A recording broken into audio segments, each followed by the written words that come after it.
Assalamualaikum warahmatullahi wabarakatuh. Halo guys, kembali lagi bersama saya Bobby Herian. Kali ini kita akan bahas tentang Maman Abdurrahman yang di acara ILC ya. Ani Ilyas dia mengatakan bahwa eh, ada banyak sekali politisi senior itu yang tidak bisa menerima kepemimpinan muda ketika dia merefer banyaknya penolakan terhadap cawapres Gibran yang banyak dikatakan atau dinilai sebagai cawapres yang masih ingusan, bocil, lalu juga apa ya eh, ya anak haram konstitusi lah, karena dia itu jadi cawapres itu dengan melanggar etika gitu, dengan cara yang tidak etis gitu kan. Nah, jadi jadi kata Maman ini ya, dia tuh tidak peduli itu semua, ya kan. Ini saatnya kita buktikan dan kita lawan bahwa eh, nggak boleh lah kalau ada politisi itu atau orang-orang yang senior itu yang tidak setuju dengan kepemimpinan anak muda gitu. Maman nggak sadar bahwa masalah bukan masalah itu, tapi adalah pelanggaran etika dengan mengalahkan segala cara, itu masalahnya. Ya. Bukan masalah kepemimpinan mudanya, bukan.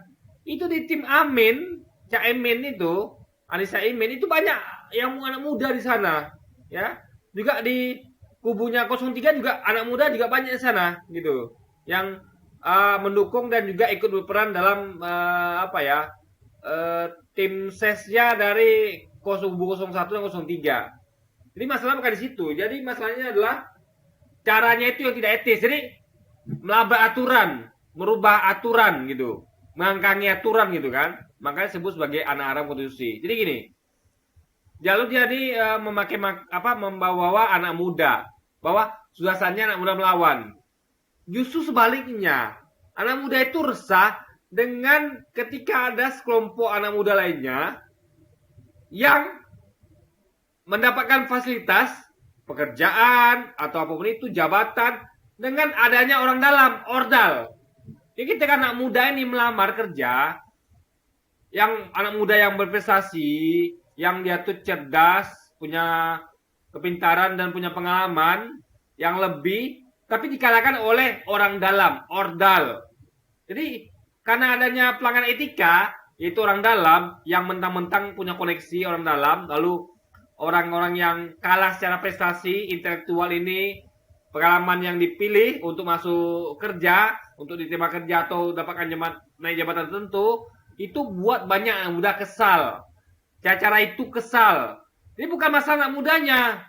Jadi ketika ada head to head, anak muda yang pertama, anak muda yang cerdas, yang dia tuh punya pengalaman, kecerdasan intelektual dan kecakapan dalam bekerja atau menempati jabatan tertentu, ternyata kalahkan oleh sistem orang dalam, yang dimana saingannya sesama anak muda itu justru karena ada orang dalam, padahal dia tidak cerdas, kalah cakap gitu, kalah intelektual, tapi bisa menempati jabatan tertentu atau diterima bekerja hanya karena adanya orang dalam, alias tindakan tidak etis, guys. Itu masalahnya. Dia anak muda tuh sangat alergi dengan hal-hal yang melanggar etika. Ini bukan masalah anak mudanya, ini masalah pelanggaran etika gitu.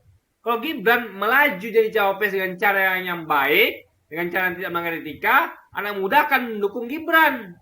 Tapi masalahnya anak muda tuh justru sedang dikesalkan dengan masalah bahwa mereka ini hendak melamar kerja atau mau mengejar jabatan tertentu, tapi dikalahkan oleh adanya orang dalam.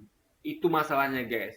Jadi anak muda tuh sangat anti dengan politik-politik tidak etis, sangat anti dengan orang dalam, pelanggaran etika itu sangat anti. Mungkin ini bukan masalah anak mudanya, ini masalah tercabutnya keadilan yang dirasakan oleh anak muda ketika mereka hendak bersaing secara sehat, mereka hendak melamar pekerjaan, hendak mendapatkan posisi tertentu, jabatan tertentu, tapi mereka sekali lagi dikalahkan dengan ketidakadilan, yaitu dengan adanya tindakan tidak etis, yaitu melalui proses yang tidak etis, yaitu orang dalam. Nah, itu yang jadi pada Gibran, dan itu yang dikesalkan dan dimuakkan oleh anak muda. Jadi ini sama sekali Gibran ini tidak mewakili anak muda, justru mewakili anak muda, kekesan anak muda terhadap orang-orang yang seperti Gibran ini, yang dengan tindakan ETC itu mengambil hak orang lain untuk mendapatkan jabatan, kekuasaan,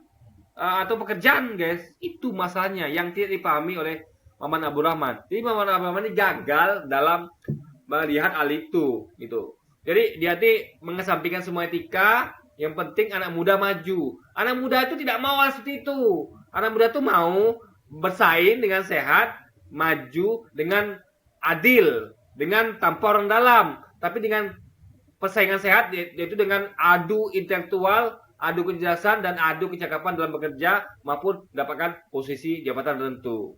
Oke guys, jadi mungkin sekian dulu aja video kita kali ini, dan sampai jumpa lagi di video-video selanjutnya. Dan wassalamualaikum warahmatullahi wabarakatuh guys.